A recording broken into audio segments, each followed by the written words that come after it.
What we're seeing right now is that there's a lack of housing. So you're seeing a lot of unhoused people.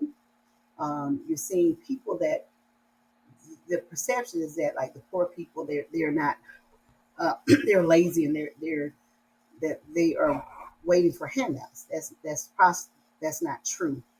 The people that we serve are they're homeowners. They're older homeowners that are on a fixed income, but the property looks like they're wealthy people, or that the property people would think, oh, well, they have property and stuff, but the property is becomes a the property actually becomes more of a hindrance. The reason why I say that because I I may own property, but I can't maintain that property because I don't have enough funding to maintain that property. Welcome to Shoresides, a podcast where we explore the coastal North Carolina region's past, present, and future to promote community resilience. I'm Nicholas Magrino. It's no secret that coastal North Carolina is on the forefront of climate change. Between a more intense hurricane season and beach erosion caused by rising sea levels, the state is feeling the effects of the phenomenon firsthand. Take Carteret County, for example. It's located in the southeastern corner of the state and is home not only to 67,000 people, but also to the Crystal Coast, a major tourist destination.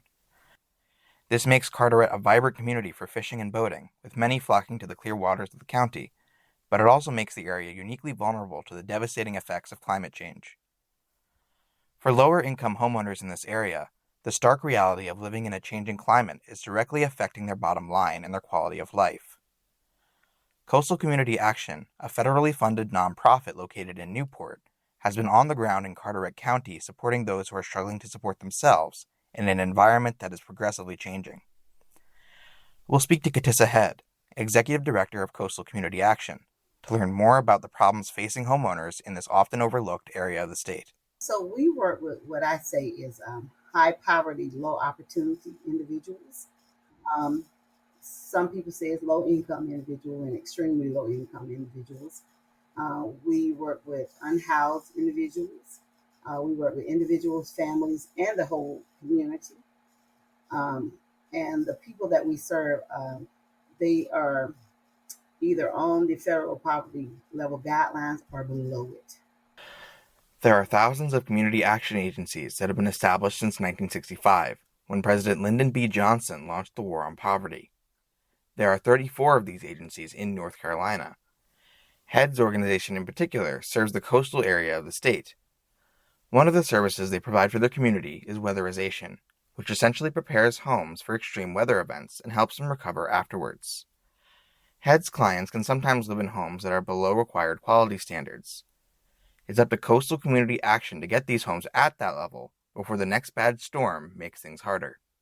Okay, so we have a weatherization department, and the weatherization department, there are several aspects of it because we receive various funding. We receive federal funding um, through Department of Energy, DOE. We also receive funds through the Blue Cross Blue Shield um, initiative, as well as we do low energy housing energy. It's called LIHE, low income energy and housing for individuals and family. Our weatherization program actually bring homes up to HSU housing standard quality, um, especially doing it after hurricanes or natural disasters. So they go in there, weatherize the house. They uh, ensure that it has energy efficiency. They also there's also another part of our housing piece, weatherization piece, which is called urgent repair. Is that once the weatherization went out to assess a home and they found that they cannot do it because, let's say that the homeowners needed a roof to replace, and the homeowners could not afford a roof, so the house would be deferred. So we could use urgent repair funds to repair the roof so that it could receive weatherization funds. We also have essential single family rehab, and that program assists individuals, elderly individuals, which our weatherization program does assist elderly individuals and individuals with disability. to bring those homes as well up to standards. Um, with the essential single family rehab, um, those programs, those are funded through the North Carolina Housing Association. Um, it's different funding, different requirements, but it still serves the purposes of bringing homes back to standard quality housing standard quality. As time has gone on, more and more of Head's clients are finding it difficult to balance their home's energy needs with other important expenses. We know that with rental costs as well as energy costs, that the people we serve are on fixed income. So it's very difficult, especially when you have costs that have increased like 3 times since before the pandemic. So now you have people that are trying to decide whether do I pay for something to eat or do I pay for some heat. And so what we do is we go in and we assess that home and we can put preventative measures to bring the cost of that down. They use a blower door to see where the leaks are in the house. So, once they're qualified, um, we can leverage funds from different programs to ensure that their house is safe for individuals as well as on the energy cost. Not only that, but with the health as well, because under the Blue Cross Blue Shield funding, um, it deals with uh, it deals with the health side of issues. For instance, when you have mold in those homes and stuff like that, mold remediation, to make sure that they have carbon dioxide um, things in their homes. So we go in and we can leverage funds to do a variety of things for their home. Some of Head's clients are people who are barely holding on to what they have left, and when the inclement weather comes, it may not be enough to shelter them. And so what you'll see is that you'll see people staying in those homes that are unfit, that should be condemned, but that's all they have. And so then you're like, well, then that causes health problems because you have that molded home, that unhealthy where, like you said, when winter comes or when the storm comes, um, you're trapped because that's all you have. And so what we see is that you're going to see with the climate change, you'll see the erosion of the beaches. So the water is coming closer. Uh, you'll see people evacuating and not coming back. You'll see abandoned properties. Um, you will see more unhoused people or homeless people. You're going to see more people living out of their cars. Head and her organization are doing their best to maintain their community through these challenges, but she acknowledges that the tools they have to solve these problems are limited. That's very difficult, even though I told you that we were individual families and communities. Um, and actually, our mission says that through advocacy, education, support, and services, we will empower individual families and communities towards a better quality of life. Well, what's a better quality of life when the options are low? I was speaking with a lady yesterday because I went to a health community assessment in Carteret County, and I told her uh, she was telling me that some of the things that they were doing to try to help people, they were doing some focus groups and stuff, and she was saying the same things that they talked about pre-pandemic. They're still talking about the same things now. And she was like, "But we're making a difference." And I told her I don't doubt that because even in our line of work, we work with poor. Poverty is going to be here forever. But what are we doing to address the barriers that alleviate some of the worries? Um, and then, like I told her, I said we will continue to start talking about stuff. There's always going to be natural disasters. They're coming.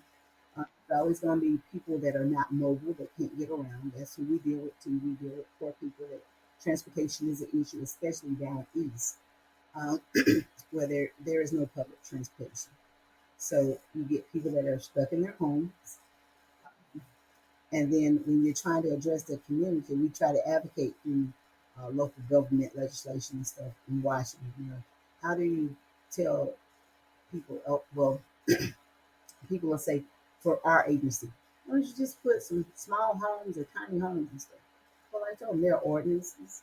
There's there's laws and stuff that will tell you can't put that little tiny house over here just because you got a piece of land. And what cooperation they do get from the local government usually is not enough. Our agency was one time trying to partner um, with another agency, a private agency, on doing some upgrading some of the mobile homes in this area in Carteret. Well, we ran into barrier after barrier. Some of the local government did not want you to go in there and just tear those old mobile homes down. They wanted you to do one by one. So there was uh, barriers that kept us from going forward and this stuff. And then, like I told them, even with government funding, there's limitations on what we can do. I may have a $1 million grant or a $3 million, $9 million grant. That doesn't mean I can just access that fund and do it this way. There's laws, there's regulations, um, and there's stipulations on a lot of stuff that we can do. So I can go and advocate all day, but that doesn't mean it's going to change. Or we know that the people are unhoused. Well, the whole nation, there's homelessness has increased. It's not just us. You have people fighting for those same dollars. So who's the dollar? Is it the most in need, or is it who you know? HED feels that spaces need to be built for people who are facing housing insecurity from weather events, but that's easier said than done. Funding is needed to house more people because the government is not building housing projects anymore. You know, um, and so you have these encampment of people. Actually, like I said, I was just at a health assessment, community assessment yesterday, and they had interviewed one of the focus group was unhoused men. There were 12 unhoused men that talked about um, that they live in an encampment, a tent encampment behind the Walmart. And some of the things that they needed, they identified where they needed a place to plug up their cell phones. We needed a place to go to the bathroom, place to take a bath. If they had just a place, a safe space where they could go, um, that would be very helpful. Well, after the focus group, some of the comments were, why can't you take all these dilapidated old buildings, these old schools, um, and because you're not building new housing, but what you have, renovating, renovate these old dilapidated schools, these old buildings that are just sitting on the corner, and make safe spaces for people to go. Like I said, make it where they can come and take a shower and bath in a safe spot and leave, because they say they're shunned upon. People look at them, don't address them. They're like invisible people walking around. And when they have an encampment, which is not safe, there's garbage. There's safety, health, and safety issues for the general public as well. Because like this, we don't want to just leave our trash. We don't have a place to put it. Where are we going to put it? So I always say, if you're not building homes, renovate the homes that you are, or have spaces where people can go that don't have a lot of income, or the unhoused people, because it's just getting worse. HED's work may be difficult, but the good news is that she is not doing it alone. Whenever one community action agency lacks one service, another one can help in its place. Just that there are community action agencies all over. We don't do the same things. Um, because just because you go to one community action agency, we may do Head Start, another one may not. Community action agencies, they're based on community assessment, what the community needs. So I always tell people, our sister agency, we may not be able to help you, but there are sister agencies all over the county that can help you. And so you, you don't have to. You may have to live in our area to get our services, but you don't have to live in our area to get the information and the resources that we can provide to people. So we are here to help. From Shoresides, this is Nicholas Magrino. Learn more about Shoresides at shoresides.org. Thank you for listening.